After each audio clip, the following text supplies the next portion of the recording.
Hey everybody, welcome again to Nova Scribes. It's nice to have you tonight. I'm very, very happy to welcome Alex Snider. So Alex is a facilitator, writer, speaker, and mediation teacher, and a former government strategist.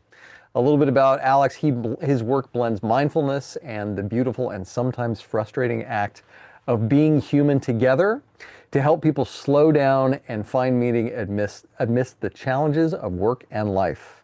You can find out more about him and his writing on his Substack, Slow Mindfulness, and I'll drop a link into chat. I've been reading it for the past few weeks, and I've really gotten a lot out of it.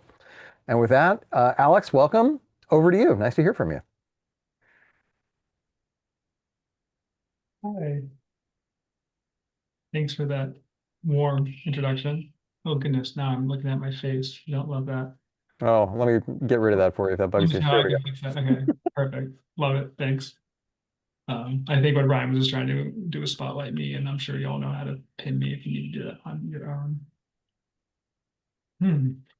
Well, it's good to be here, and it's good to see some faces. And for those who are off camera, welcome to. Um, for many of us, it's a Thursday evening. For some of y'all, it's Thursday at lunch, and we're here by choice. So my aspiration is for this to be fun and engaging.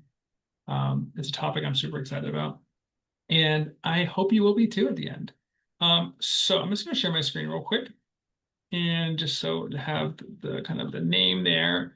And the topic for today is sometimes you should make it about you, which is about the idea of bringing yourself, who you are, your whole person, into your facilitation. And I want to start with a story to sort of illustrate kind of what I mean by this.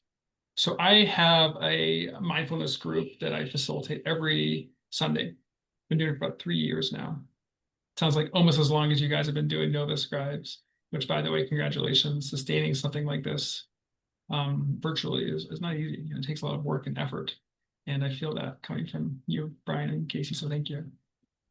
And at this community a few months ago, there was a new person who showed up, and we had done around introductions, and people were sharing like how they're showing up. And one of the new people mentioned that she was feeling pretty anxious just in her life. And as we sort of finished the shares, I was trying to invite the people to sort of be curious about one another. And so what I did is I was like, hey, like I noticed you're coming here with some anxiety. I'm curious, like, would you be willing to say more about that? And her answer was one word. It was no. And she just sort of like blanched and kind of shut down. And I noticed that I had made a bad facilitator move. I made a guess that she would be open to sharing, it would be helpful, and I was wrong. Hmm. It made her feel a bit alienated. It made her feel about put upon. So I sat with that for a little bit, and then about 5 minutes later, I kind of had enough kind of like presence to sort of come back to that, and I named to her and to the group that I was feeling self-conscious, that there was part of me that I think I made a mistake and was feeling a little bit like in my body activated and like I'm kind of not in my game. And so I revealed that to the group. And the result was a nice moment of connection with her, both during the session and afterwards. But it was something deeper than that.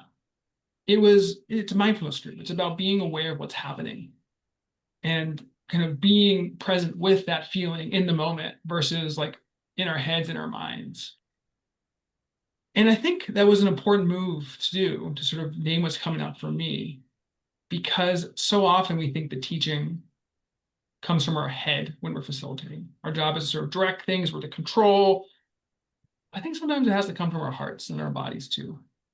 Because ultimately, if we're in that context that I was a job of teaching people awareness, teaching people to be present with what's happening right now, and I'm ignoring that, I'm pretending, then there's something that's missing. So that's what we're going to explore today. So I was in government for 15 years. I spent 10 years as a meditation practitioner and then 5 years as a meditation teacher. In the last few years, I've been trained in something called authentic relating, which is sort of interpersonal meditation. It's kind of a way to bring this mindfulness to each other. And I'm kind of a little bit self-conscious admitting this, but in my 15 years of government, I learned next to nothing about how to host a good meeting, how to facilitate well. I did it a lot. I certainly did it a lot. I didn't really learn because in my mind, I was caught up in this mentality that my job was about polish. My job was about control, controlling the meeting, have the agenda. And I didn't really realize that it was deeper than that. Hmm. That as a facilitator, as someone who's holding space, there is so much more than the masculine energy of control and getting from A to B to C to D. There is the embodiment of what we're trying to achieve, what we're trying to do. So that's what we're going to explore today. And I want to give you a quick map of how we're going to do that. So we're going to do a round of introductions really quickly. And it's great that we have a nice cozy group here. And then I'm going to explore, we're going to explore together 3 different ways to bring ourselves into facilitation. By the way, that's my dog, Walnut. So you're seeing a part of me. I think talking about dogs, bringing that in is a very fun way to bring yourself into it. And the 3 things we're going to talk about is how to model, the role of modeling facilitation. And I'm seeing there's a couple chats, and maybe I'll ask for some help from Brian or Casey if there's something that feels really alive in the chat you want to share. But if you want to raise a question, I would encourage you just to sort of raise your hand and bring that in more casual. So modeling, bringing your own curiosity and passion, and then helping with meaning making. So right now, as I'm looking at these faces, I am extremely tired. Like, very tired. Like, I've had 3 pretty rough nights of sleep. And it's just like, I'm very, very tired right now. And there's part of me that's like, I am not giving you like the best version of what's happening in my mind and what's possible here. And so my question for you all is to do introductions. And I'm actually going to borrow a page from Christina here because she had a really fun idea. So what we're going to do is we're going to go around one by one and maybe just 30 seconds each, just because we want to keep it on track. What is one thing that's your strength? Just as we're here in the space, like what's a strength that you have? Share your name. And then when I shared that I was tired and not at my best today, what was your first thought? What came up for you? And I'm just going to call on people to be efficient. And so I'm going to go to Bob first. And then if you can go and then name someone else after. So again, what's your strength? Just one quick strength that you have, your name, where you're from, and then what came up for you when I shared that I was tired? Well, yeah, you can see my name is Bob Rudiger. I'm from Seattle, but I'm currently visiting, I guess, I don't even know where I am. I guess Northern Virginia, right? For work. Um, Strength I bring is my ability to empathize. Just, yeah, I feel like I've had a lot of unique experiences in life and can empathize with a lot of people in different situations. And yeah, I could really empathize with you when you said that you were tired because I'm also feeling pretty tired. So, yeah. Love that. So empathy, and you're with me in being tired. Thank you. Can you just pass it to someone else, Bob, please? Let's go to Casey. Hi, I'm Casey. I'm in Northern Virginia as well.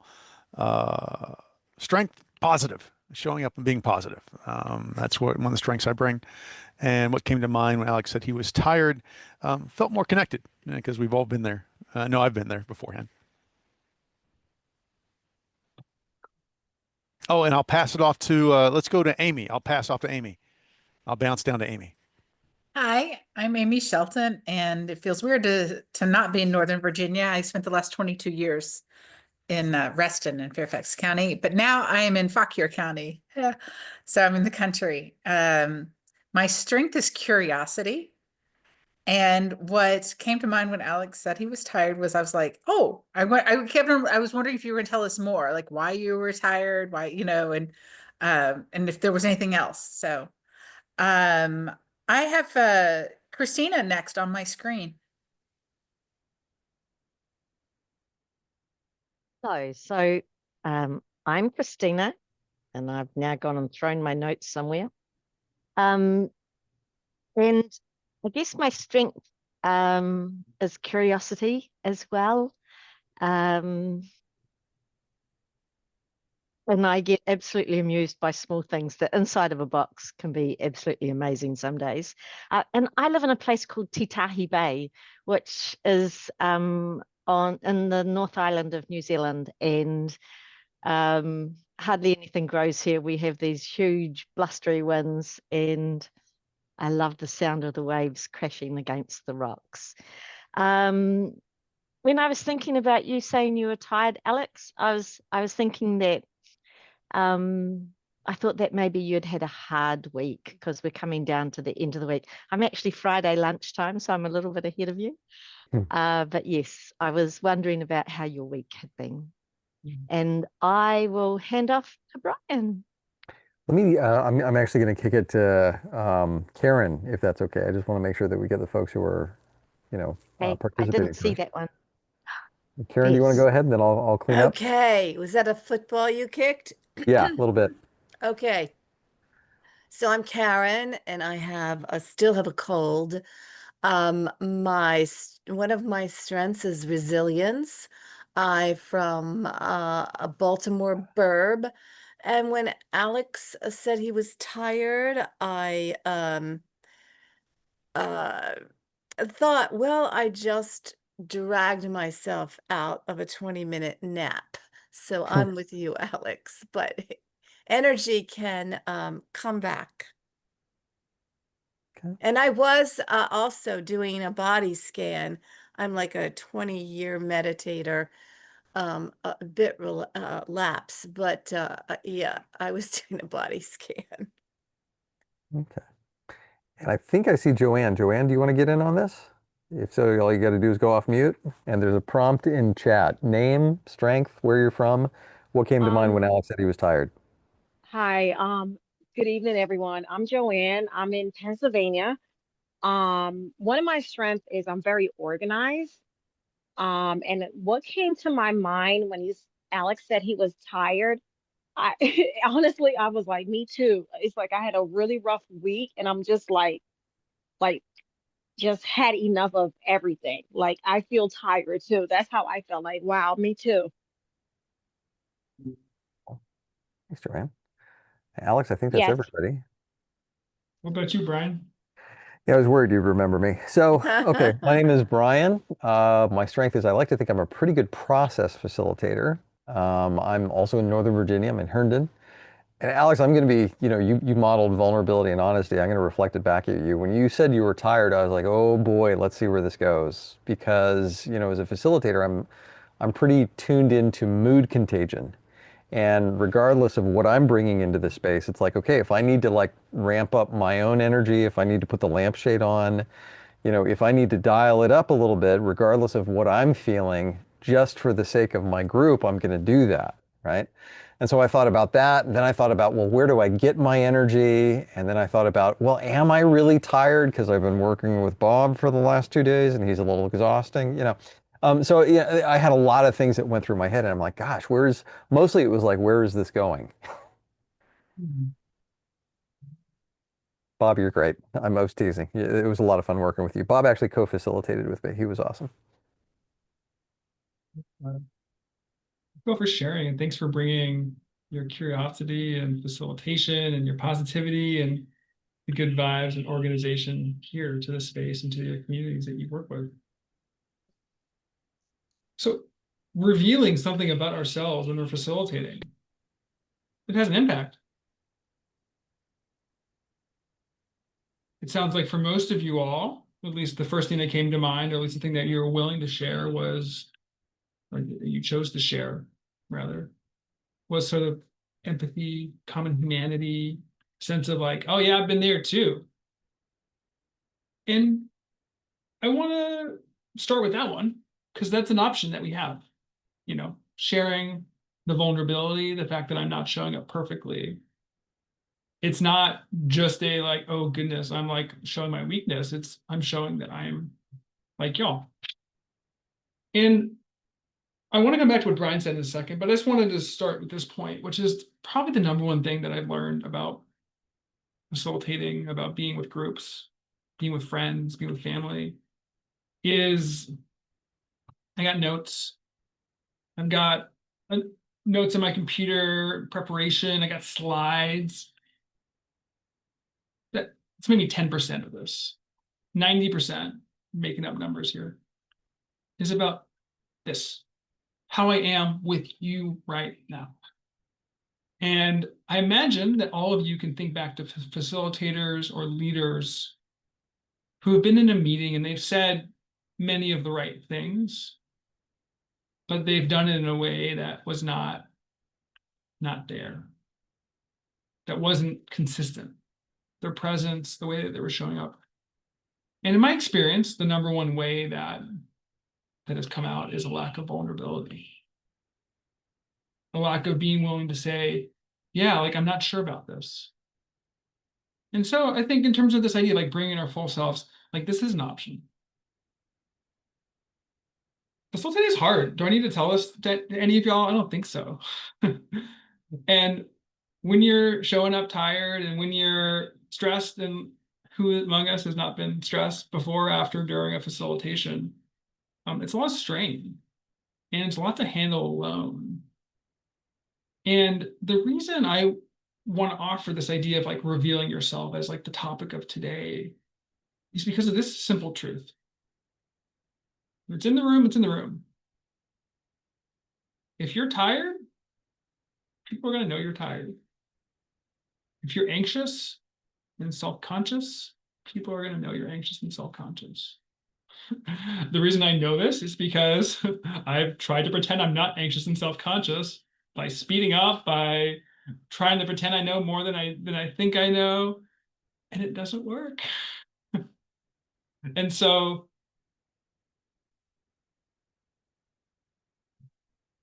who we are is how we facilitate.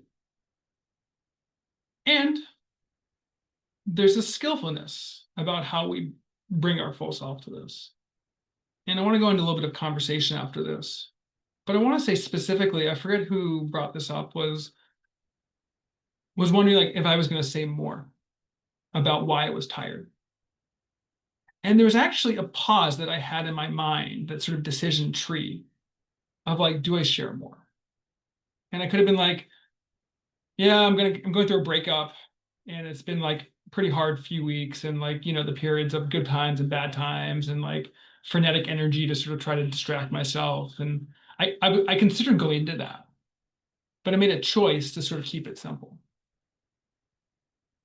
And it's a choice, and there's no like magic formula, but at least in my mind, I wanted to share my process. Sometimes when you reveal something about yourself, like, God, I got off the metro this morning, this guy spilled coffee on me, it was so rude. And like, perhaps you've been with the facilitator that sort of like goes on this long story about their day, and you're like, who cares? Like, we're not here to talk about you, we're here to be here with us. And so I want to open this question is like, what is the way that we can share part of ourselves, and what is the line with oversharing, with sort of maybe going a bit too much into story, too much into it? I'm curious, what's alive there with that question?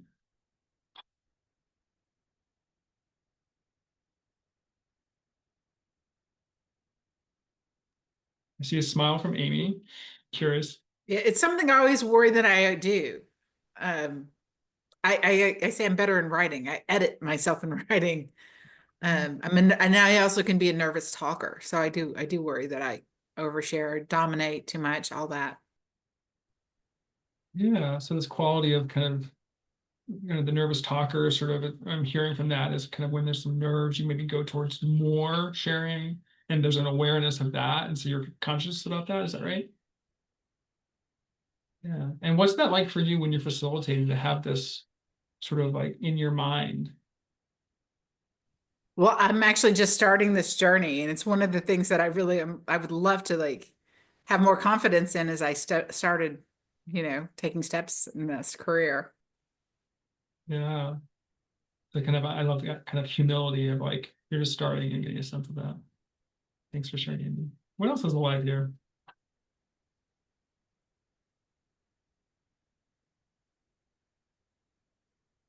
Does anyone feel like they're maybe on the other spectrum of maybe like sharing very little about themselves when they're facilitating? Kind of keep it a business.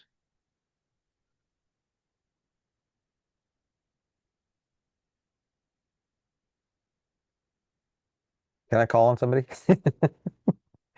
I'm curious how Casey would answer that question.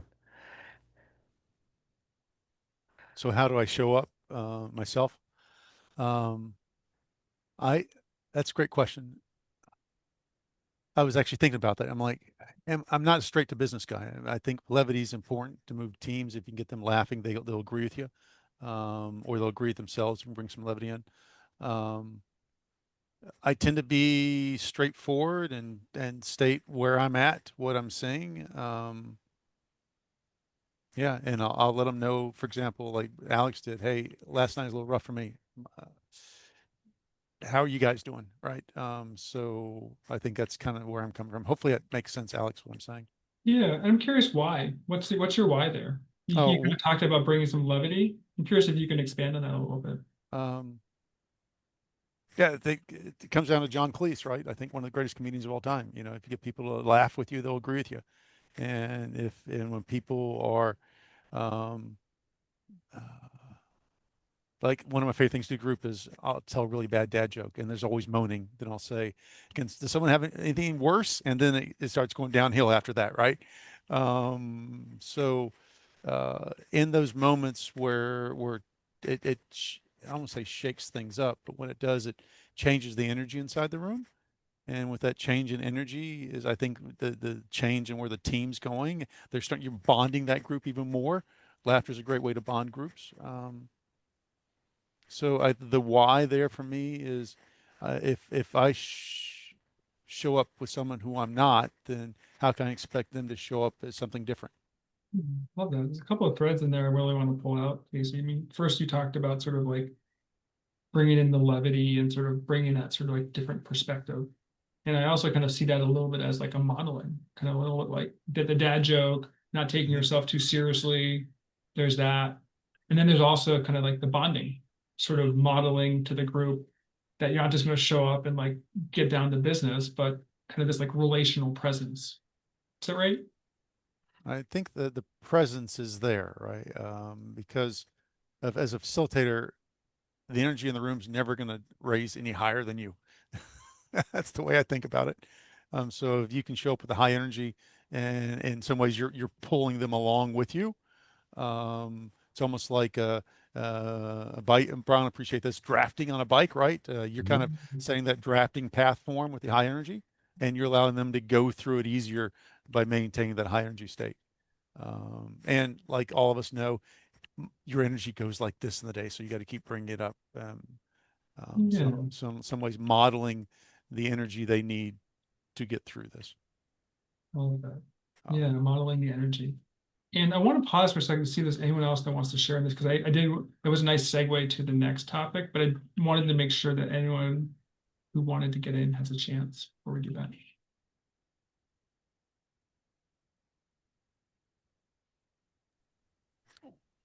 Can I tag somebody?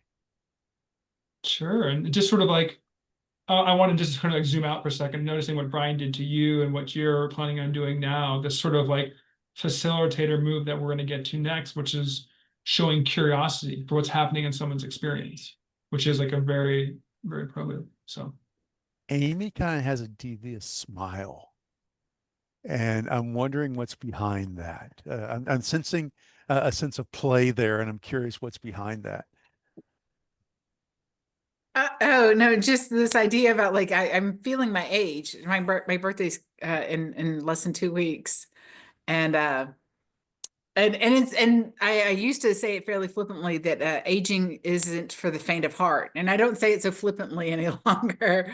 And so I when I was younger, I had so much energy, and I still do compared to like a lot of other people. But yeah, I'm sitting here going, oh, Casey, I'm feeling you.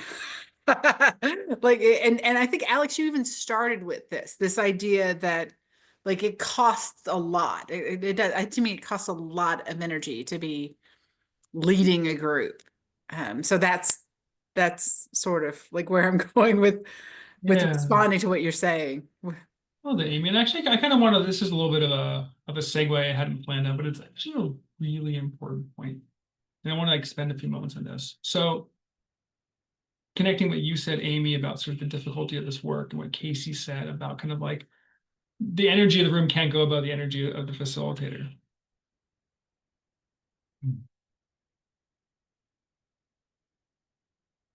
There's a responsibility that we have as facilitators to take care of ourselves before, during, and after. I have a friend who's a dance movement facilitator, and she says before any big event, she takes 2 days to prepare herself. And she's not like taking notes on what songs to cue. She's like preparing her presence. And so this is the paradox that we all have to work with as facilitators. On one hand, like when we show up as the best version of ourselves with energy, with care, with self-awareness, with all those things, we are the better version of our facilitator. And also, there are times when we can try our best and we're still going to be diminished in some way. You know, we can't control our sleep. We can't control what, whether a dog pees on the carpet before a big thing, as any number of things are going to happen. And so, yes, how we show up, the quality of our presence is a responsibility that we all have to do our job well. And also honoring where we're at, not fighting it, not resisting it. I mean, this is like deep spiritual stuff of acceptance, but it's part of this work too. And I wanted to check in, Amy, to sort of see how that lands with you, that kind of paradox. I think again, like this is part of the benefits of aging is like I can appreciate that. And I just, I used to wonder why I was so tired after doing group work. And now I like realize it, but I love, it's almost like having permission, this idea about taking 2 days ahead of time to like prepare yourself, just because it's going to be an energy expenditure. You want to show up in a certain way and kind of like, fortifying those reserves. And it's funny, I mean, like your title on this is curiosity and passion. And if I am tired physically and emotionally, it's harder to show up with curiosity and passion.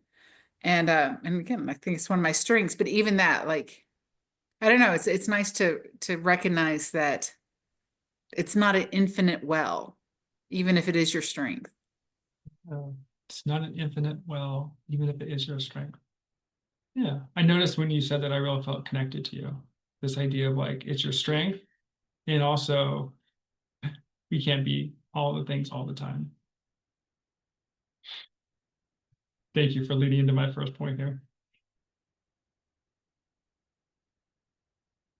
All right, I'm just gonna stick with that one for a second. So we're human, which means, by the way, I noticing I didn't change those 2 bullet points. So I'm just gonna reveal that I messed up that slide.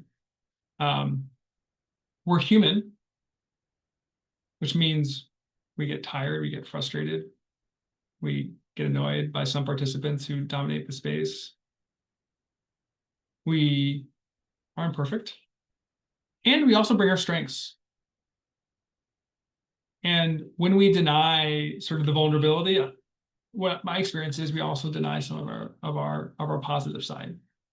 And when we can have that be felt by the participants, when they can share something, and like I'm trying to model now and actually do it legitimately, like, hey, what is that like for you, Amy? Casey, tell me more about that, in a way that sort of honors them. Like that is bringing myself into my facilitation. When I'm around facilitators who, when someone will share something and the only words that they have are like, thank you, and some cases, like I've noticed this so much now, like they will like literally will not say anything after someone shares. They'll call it like literally 0 words. I see there's a missed opportunity for this to reveal that that share had an impact on them. And this is a core human need. I mean, Christina, you were talking about belonging earlier. To have someone share something and have someone impacted by that, to feel felt, is there a great phrase by Dan Siegel. We want to feel felt. And so what we can do as a facilitator, when we bring our full self, our curiosity, our passion for the topic, it's more than just like a nice technique to like facilitate a group. It helps raise the group. It helps brings the energy of the group up. And so I wanted to demo this, and I want your help maybe thinking through what to do. I was planning on doing breakout groups, but I'm noticing a few people are off camera. I'm noticing like Joanne's like often like a little like there's like the heavens are coming up with that cool little light. It's kind of fun. Hi, Joe. Oh my God, it's on the floor. That's cool. And so I think I'm probably going to keep us together in the large group, but I wanted to check with y'all to see if there's other preferences. I think that's a good idea, Alex. Okay. In that case, I need a volunteer who would be willing, who's not Brian or Casey, who'd be willing to sort of just lead a short conversation on any topic. Are there any brave volunteers?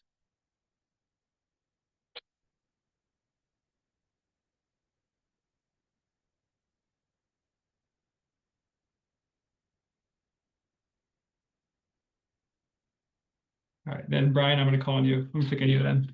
All right, Brian. Here are the instructions. Okay. So I'd like you to pick just any topic, just like ask a question to the group. And for the first, let's say, 1 minute of that, of like when people are sharing back, I want you to sort of like be very low curiosity, low passion, low energy. And then listen to this, for the first share that someone does, just be like in that like low curiosity mode. And then for the next share, I want you to be in the high curiosity passion mode. Does that make sense? Mm-hmm. Cool. All right. Handing it over to you. Okay, so we're coming up on the end of the year. It is November 20th. We've got about a month and 10 days left before the end of the year. And I'm curious about your reflections on 2025. So thinking about how these last 12 months went for you, maybe it's one word to describe or one lungful of air. As you're reflecting on what's happened for you personally, professionally, in your family, with your friends, what's your reflection on the last 12 months?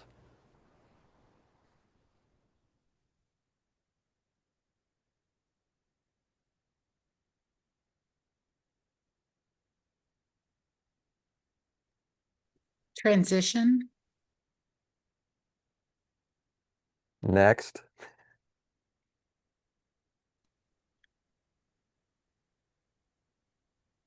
Do you want anybody just to say whatever? Yes, please. Okay, so ample opportunities to rebound. Next. Stronger friendships. It's really hard for me, Alex. Next. Breathing. Next. I'm feeling like a sense of like building something new, feeling excited about that. Like, yeah, transition. Next.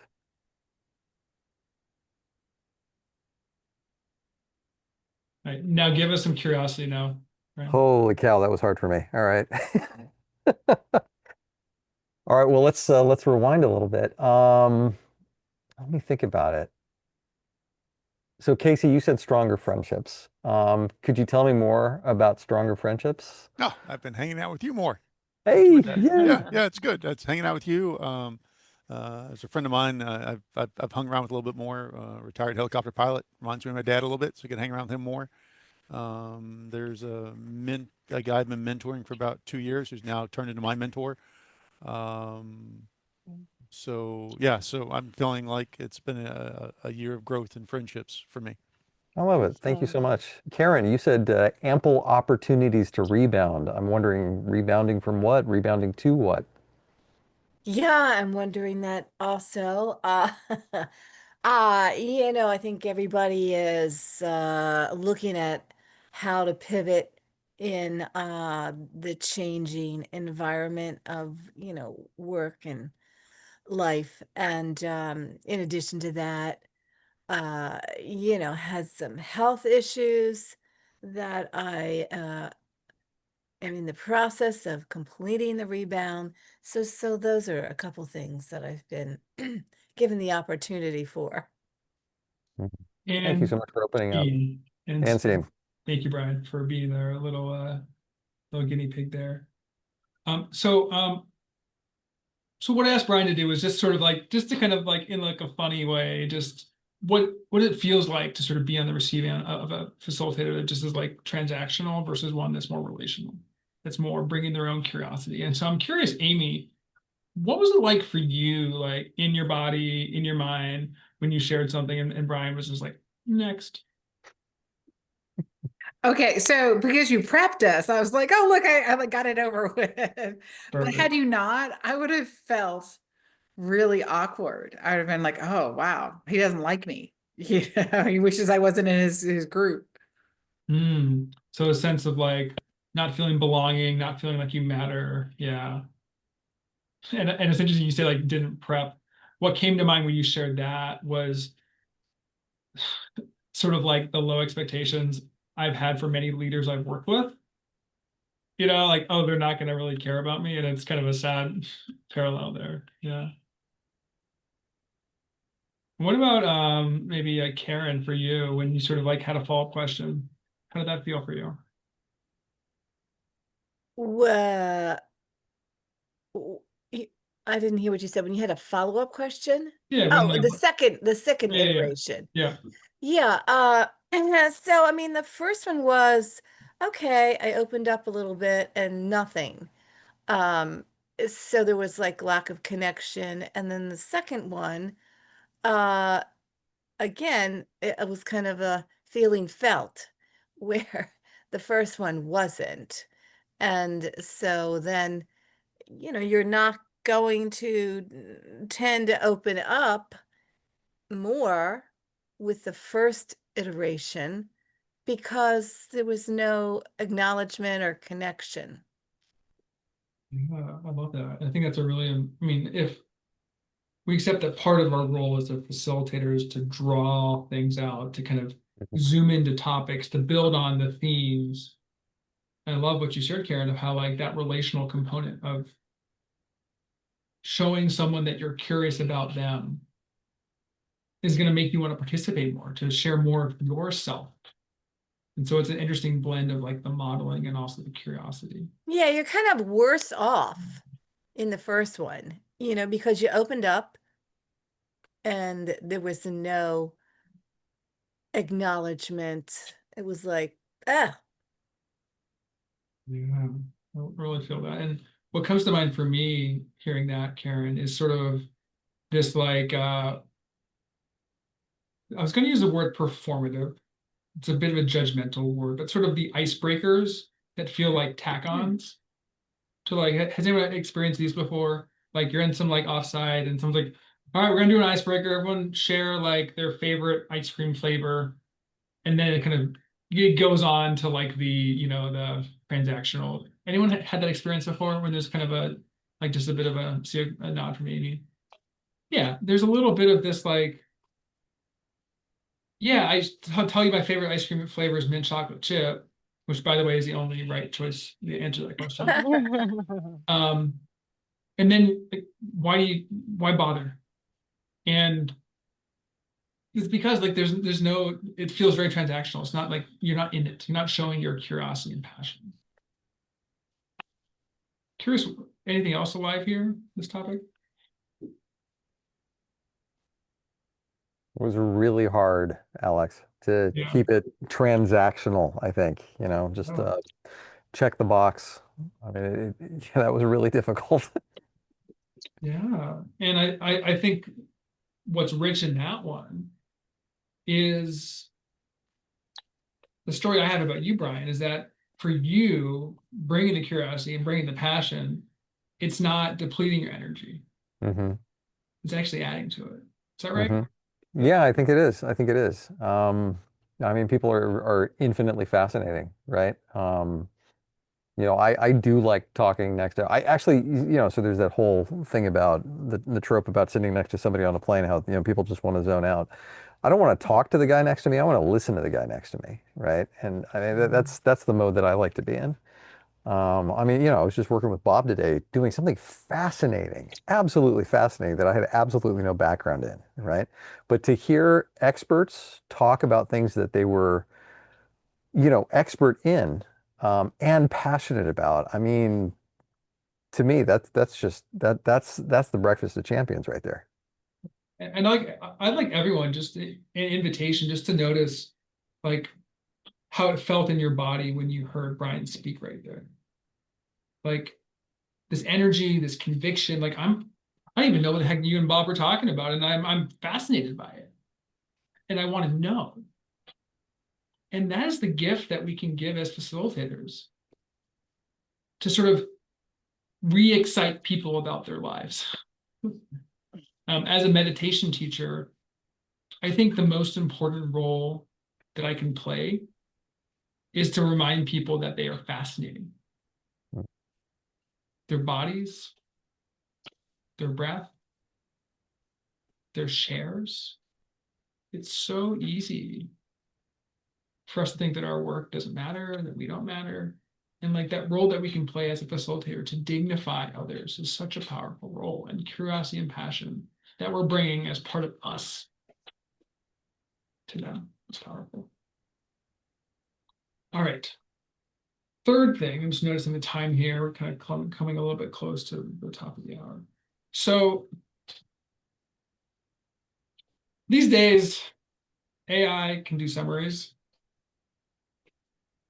AI can say, here's, you put in the AI companion for your meeting. You've got your little whiteboard. In your case, since a lot of y'all are in the visual space, you've got sort of more of a like meaning attached to sort of the words. But I've been in some facilitations when kind of the facilitator sees their role as kind of like a recorder in like a literal sense. So someone will say something, they'll be like, thank you, cool. They're like, okay, who has ideas for how to improve this? Write them down on the board. And then at the end, the summary is like, and here are the 5 ideas. So that might be a straw man of like bad facilitation, but I think there is a little bit of a strain here of it's our role just to sort of be the neutral observers, to be the ones who are like having a team go through a process, and we're not putting ourselves into it in that way. And I would argue that a big role that we have is to sort of have this human capacity to help each other make meaning. And so when there are these different shares that are happening, we can do what I've tried to do now, which is to connect the different shares to each other. It's like what Christina was sharing and like with her thing. And then like, oh, Casey brought this up. And there's sort of a bit of like a weaving together that can be done. But then there's also a little bit of like beyond that, like what is not happening here? Who is not speaking? What is not being said here? And the power that we have as facilitators is to bring that part to that part of us that's like, I really wish we had more time for this, or I really wish we had heard more from these people in the room.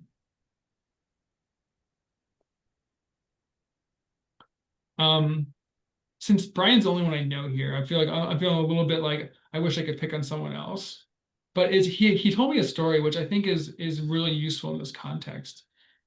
He talked about there was a panel that he was doing his visual storytelling for. I forget the exact term he used for it. Mhm.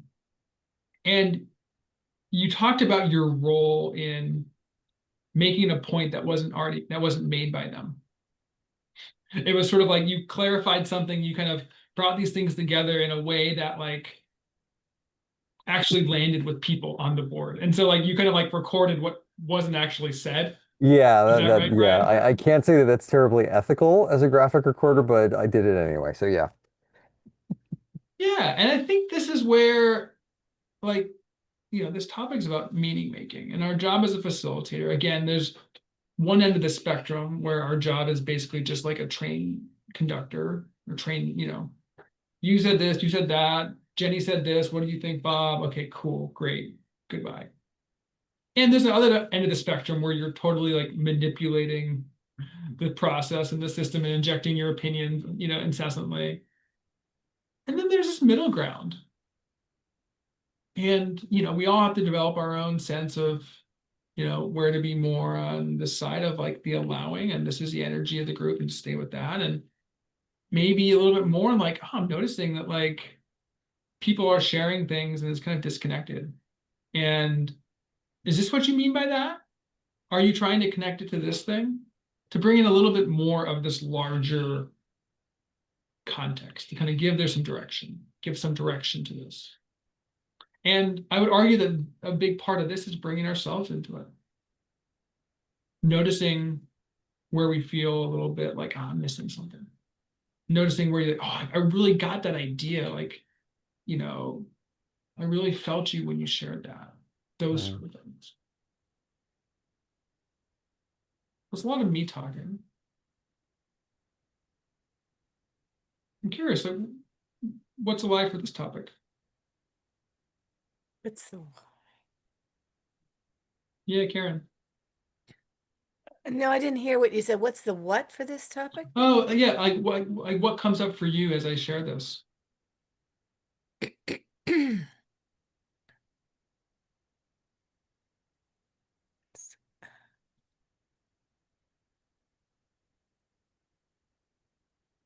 Did you have something to share, Karen? No, again, I'm semi-brain dead from being sick. So that's my excuse. I'm with you. You don't need an excuse. So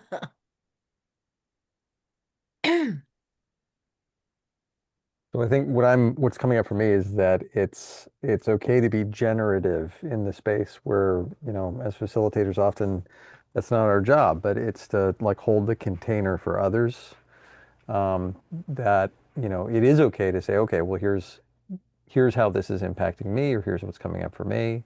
And it occurs to me that that's just good group process, law of averages. If somebody is feeling, sensing, thinking something, well, chances are somebody else is too. So maybe in giving voice to what's coming up for me, I may be validating what other people are, again, feeling, thinking, sensing in the room. Yeah. Okay, I do have something. So if you're coming into a group that's really, under pressure and really down, and you come in as Miss, Energy Bomb, versus you come in and say, wow, it's been a rough week. I think you can have a diametrically different effect on the group. Because okay, let's just, get me energized here, versus, letting some of the air of the pressure out, from the week out. Oh yeah, they had a bad, challenging week also. So it lets people kind of like chill back and then come back in with more energy. Yeah. I wanted to make sure we didn't lose the thread of what Brian shared, but I want to come back to that, Karen. And just sort of this idea of like Brian was talking about kind of being generative. And I think that's an interesting word. And so I wanted to kind of like say thank you for using that word. I think that was helpful. And yeah, I think what you shared, Karen, is actually it's a really powerful thing. And what I hear you talking about is attunement. It's recognizing that our behavior has an impact on people and how our energy has an impact. And it's not always the one that we would maybe think. And so I'm hearing if you kind of show up like you're like jock jams, like warm-up act for someone, and there people are going through, for example, the Trump administration and furloughs and cuts and rifts. I was in the federal government, and you're like, all right, guys, what a beautiful day to be alive. Woo! And they're like, my two colleagues just got fired yesterday. I wasn't sure whether my badge would work this morning when I came to the turnstile. And then like, here I am, like getting lectured at why I should be happy. And so that's a big part of revealing ourselves and bringing ourselves to the group. And for me, the nuance here, it's kind of like, it goes back to this sort of like bringing your full self to work kind of thing. Like, I love that idea. And I think the kind of people who bring their full self to work and are like, well, I'm a hugger, so I'm just going to hug everyone because that's my full self. What about the part of themselves, the full part of themselves that is compassionate and empathetic and cares about their impact on other people? Where is that person? Are you bringing that part of yourself to work? And so in the context of facilitation, you can say, like, I'm a positive, I'm a curious person. I'm going to bring that energy that's part of who you are. It's a strength that many of you all have. And also, there's this quality of what Karen was talking about, which is attuning ourselves, of noticing like, okay, the energy is a little bit low here. And like what's it like to like be yelled at when you're feeling super, super tired? Did I get you? And I think both are generative, the, crazy, hey, what is the best day ever? That generates bad juju, Yeah. versus, this has been a tough wait. That generates like, okay, here's someone who's feeling and understanding what I'm going through. So both are generative, one and not so great. Yeah, thank you. So I'm just noticing we're coming close to the top of the hour. Just a quick summary. Our role as facilitators is to be with the group. And that's not by having a plan that we rigidly stick to. It's not by pretending we're not tired when we are tired. It's by modeling the kind of behavior we're hoping from this group: humor, vulnerability, openness, curiosity. It's by bringing this legitimate, authentic curiosity and passion that we have, not as like a mental idea, like, well, I should ask them more because I'm a facilitator. It's because, as to quote one of the people today, like, people are infinitely fascinating. Be curious, be curious. And this third one of like meaning making, of like, how do we really connect to what's here in the room? How do we help everyone make sense of this? And maybe that's by being a bit generative. Maybe that's by saying, oh, like, it sounds like we're going towards this. Is that right? Versus just being sort of an AI recording. Deep breath. I'm noticing I'm wishing I had more like a softer close. But maybe just like before we close officially, folks just like put in the chat, and I'm gonna turn off my slide. I'll put that there. This is where you can find out more about me. But maybe just like one word in the chat about like a takeaway from today, not some wisdom that I had that you're holding on to, but something that came up for you in your own experience. What do you want to leave with today?